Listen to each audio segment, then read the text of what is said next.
Hey, what's up, everybody? Thanks for tuning in to the Island Viper.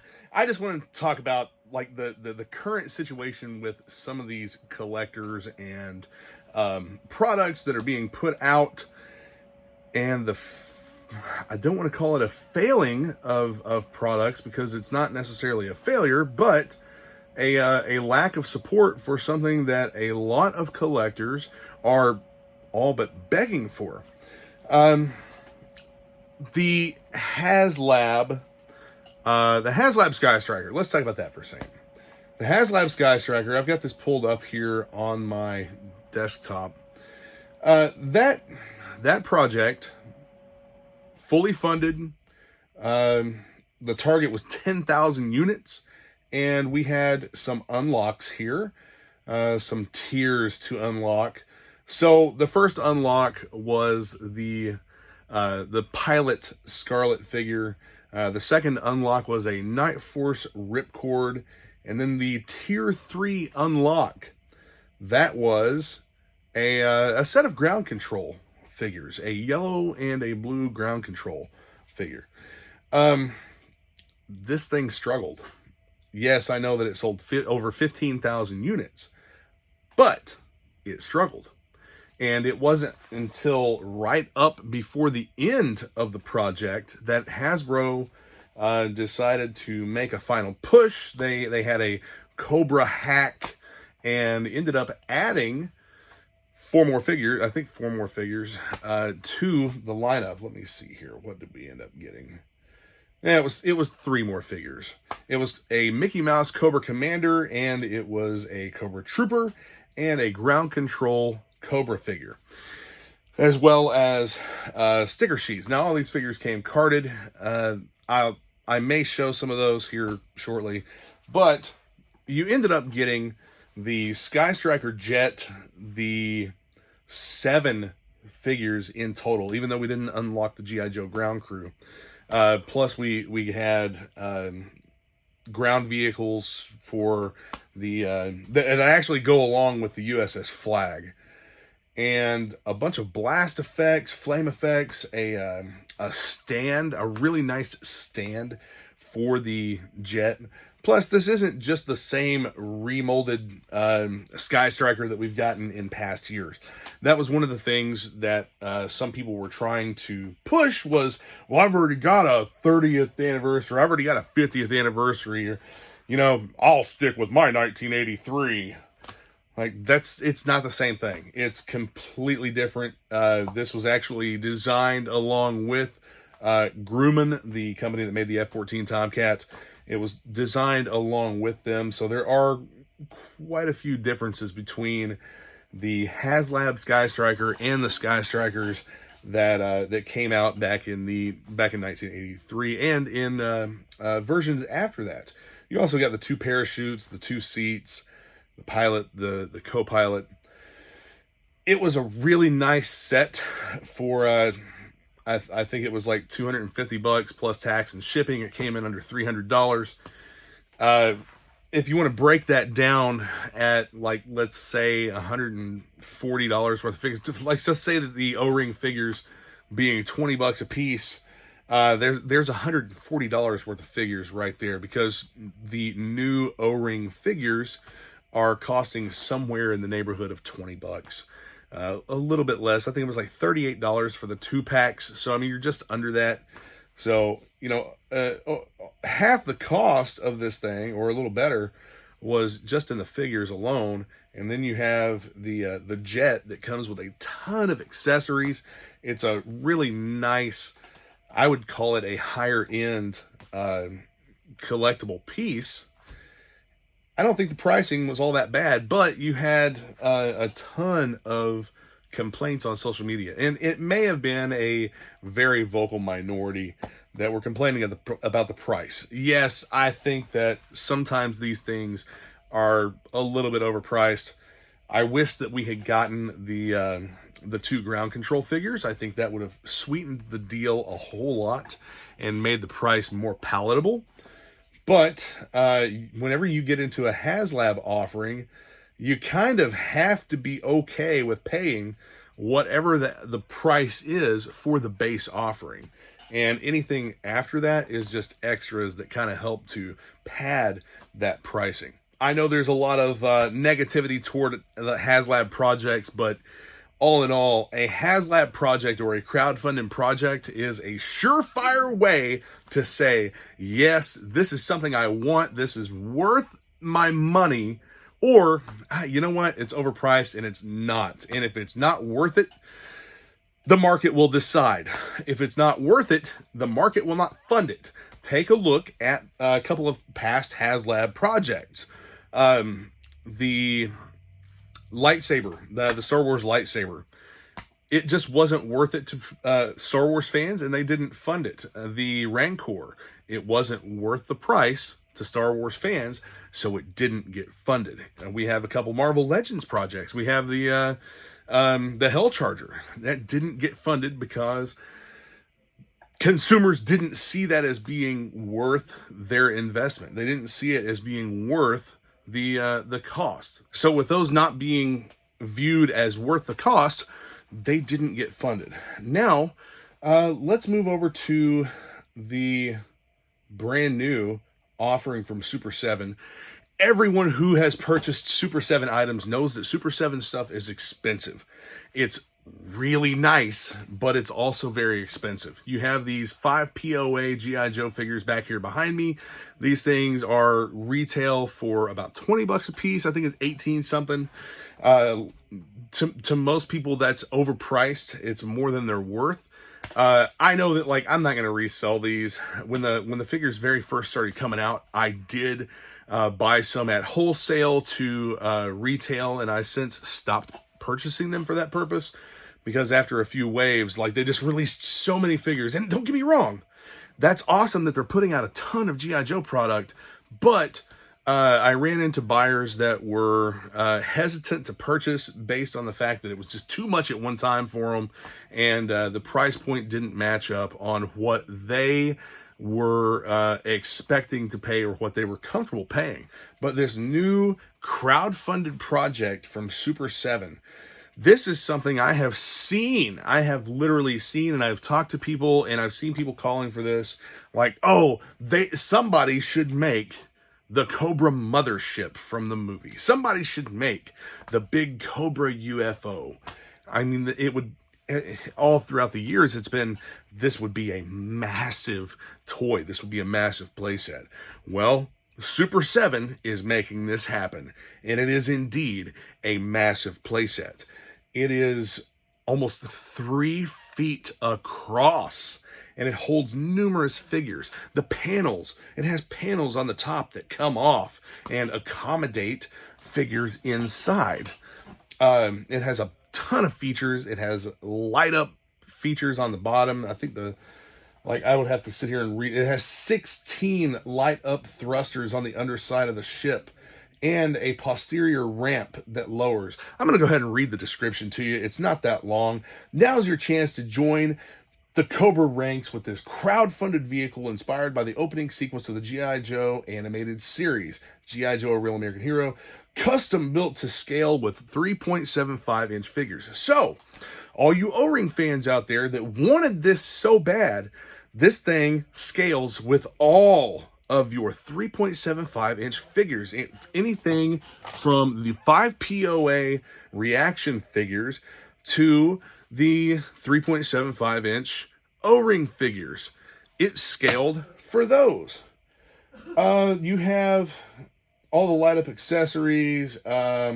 Remove the 5 exterior panels to reveal a command center with a rotating giant globe, an armory to store the arsenal of included weapon accessories, a prison cell with functional handcuffs to keep captives secure. This thing has a ton of features, and it automatically comes with, it automatically comes with, I think it comes with 2 figures.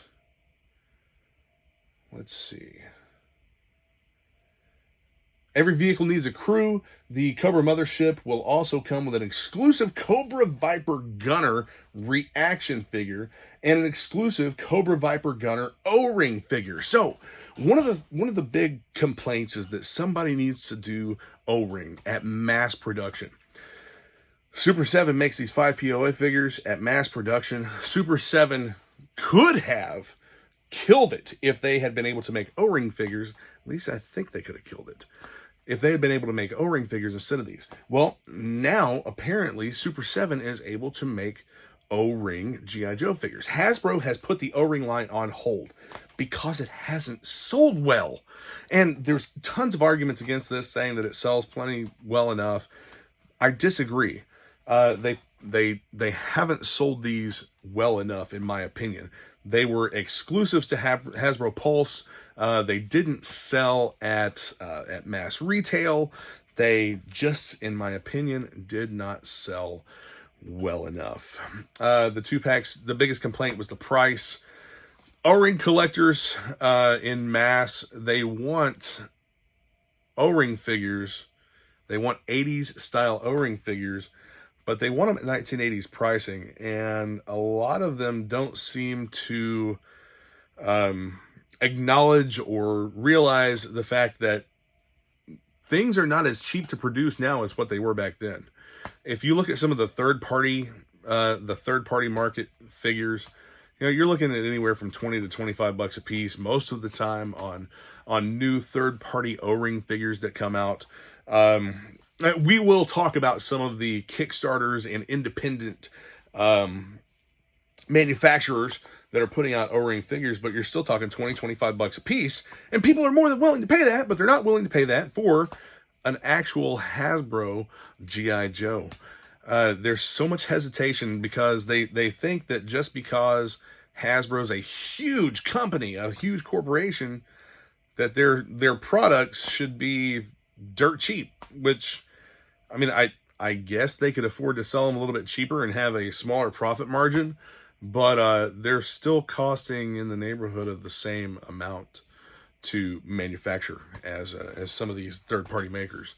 I'm not going to get into specifics of like individual unit cost and how that breaks down and whatnot, but I know that a small run of like 5,000 figures comes in somewhere in the neighborhood of $6 to $7 a piece, depending on what all you have done with the figure. If you want paint apps, if you want a bunch of accessories and whatnot, you can run into costs that are more than that.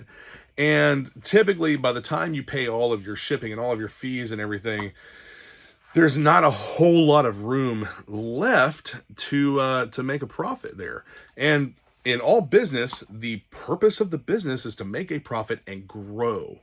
I know that some people, some collectors and whatnot don't grasp the concept of that, or they're against profiteering, but I mean, that's what it really comes down to. Any business that's going to make a product is there to make a profit and grow.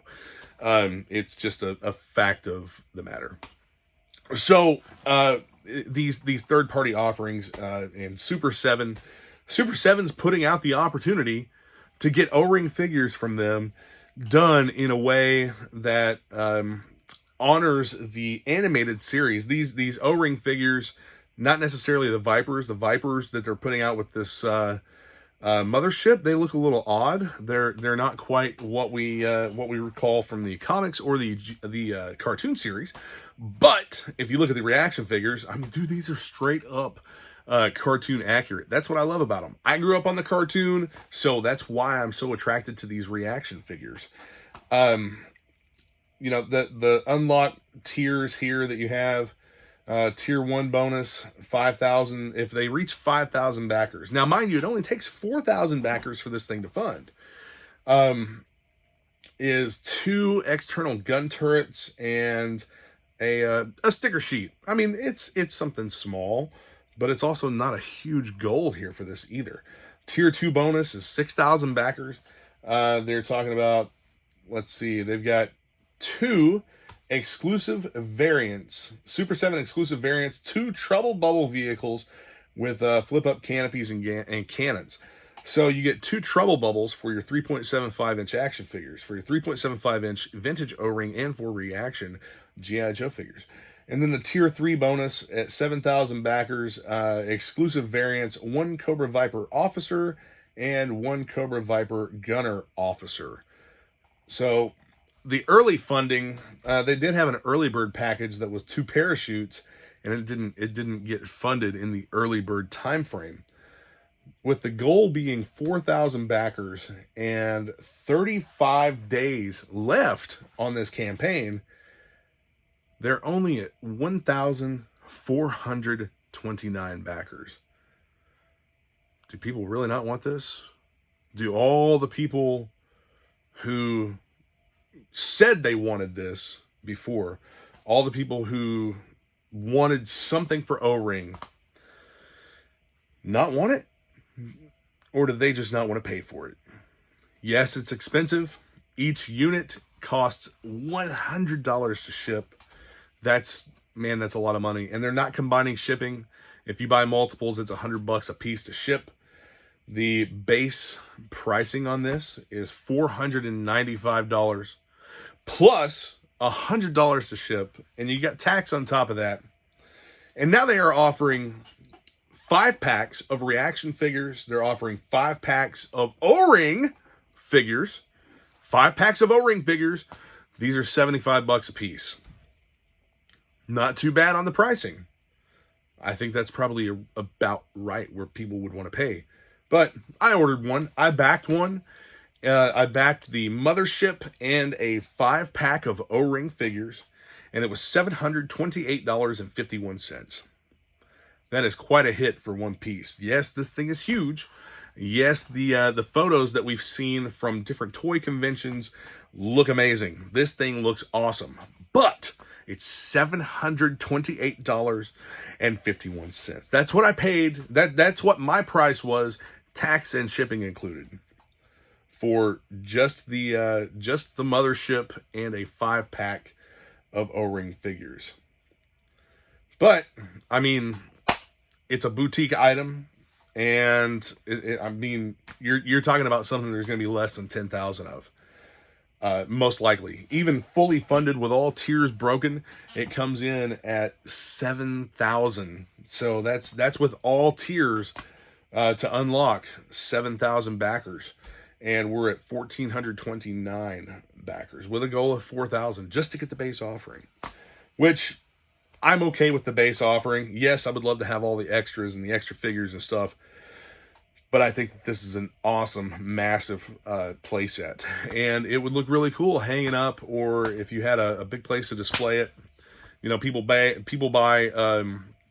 vintage USS flags and don't hesitate to pay $2,000 for them, as long as they're pretty well complete.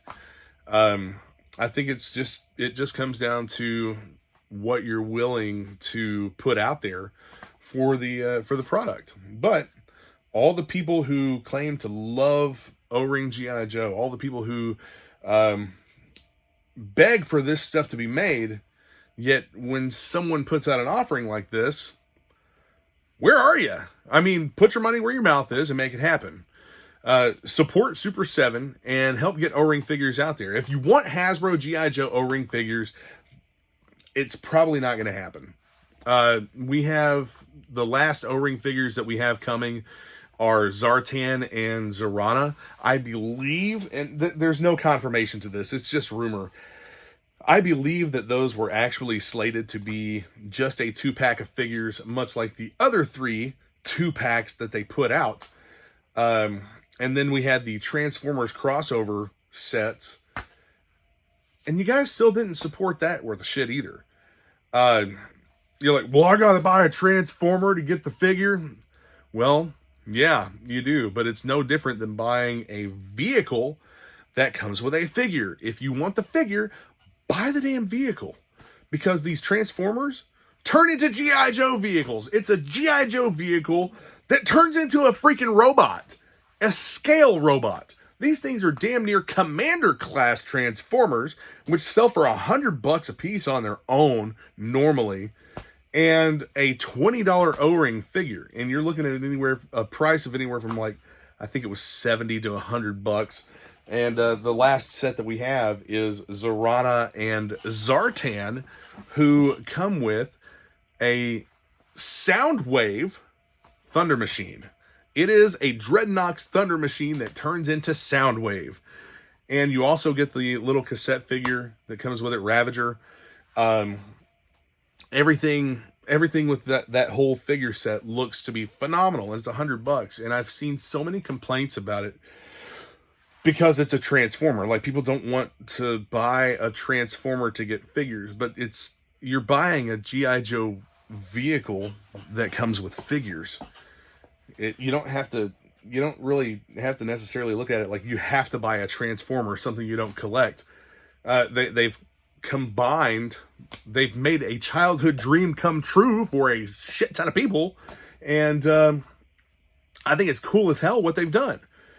I've got the Awe Striker and I've got the Hiss Tank, and I've opened both, and they are really, really cool figure sets. Plus, there's also third-party makers out there that have released accessory kits for the Hiss Tank. I know the Hiss Tank is Megatron, and it comes with a carded Baroness figure. Like, they're super cool, but you guys aren't supporting O-Ring for shit. You're talking about it. You're doing a lot of talking, but you're not supporting it. Now, one of the big comparisons that gets made all the time is, O-Ring's not dead. Look at this Kickstarter. You cannot compare a Kickstarter campaign, an independent maker. You cannot compare this to a huge corporate line like Hasbro's G.I. Joe line. Plus, these things aren't even G.I. Joe. They might be an homage to some G.I. Joe characters and whatnot. And I'm not saying they aren't great figures. I'm not saying that they aren't great ideas. Just to name a couple right off the top of my head that are doing fantastic, we have Strike Force Alpha that's it's literally in transit to the United States right now. I got into that campaign. I double backed it. Plus, I did the vocals for the Strike Force Alpha theme song. I thought it was super cool. It was innovative. It was something different. It's an O-ring style figure with interchangeable parts. Like hands, feet, extra articulation. You have I'm not in this one, but you have Delta 17. Delta 17 figures look badass. I wish I would have had the money at the time to get into their Kickstarter. You have Operation Recall, which is original Hasbro G.I. Joe designers from the 1980s that have been brought on board to design an entire new line of figures. Those things are badass. I got into that Kickstarter. And there's a couple more. There's, there's Operation Recall, and there's Call Sign Longbow, another line of O-ring action figures that had a successful Kickstarter. So we'll go over numbers on these here shortly, but you cannot compare these Kickstarter campaigns to something that Hasbro is putting out, an actual official Hasbro G.I. Joe O-ring figure line that you guys just aren't supporting. So when I make comments on Facebook or when I make the statement on YouTube that O-ring G.I. Joe does not have the support to succeed, you're proving that yourselves. It's not just me saying that. It's me making an observation of what I see. Hasbro O-ring G.I. Joes, I don't think can survive in the current market. I believe that O-ring style figures, that type of construction, that scale of figure, should probably be relegated to just letting the third-party customs groups make whatever. Super 7, you guys aren't going to support this. I wish you would, because I love what they're doing. I wish that everybody would support it and get on board. But instead, you want to complain about 5 POA action figures that only have 5 points of articulation that you're not going to open to begin with. And honestly, if you did open them, 5 POA action figures were around long before O-ring action figures. The posability and articulation of G.I. Joe was one of its main selling points, but plenty of toy lines before G.I. Joe did fantastically well as a 5-point of articulation action figure. Look at Star Wars. The first Star Wars figures, mass retail production. I mean, these things have 5 points of articulation and they look like shit for the most part.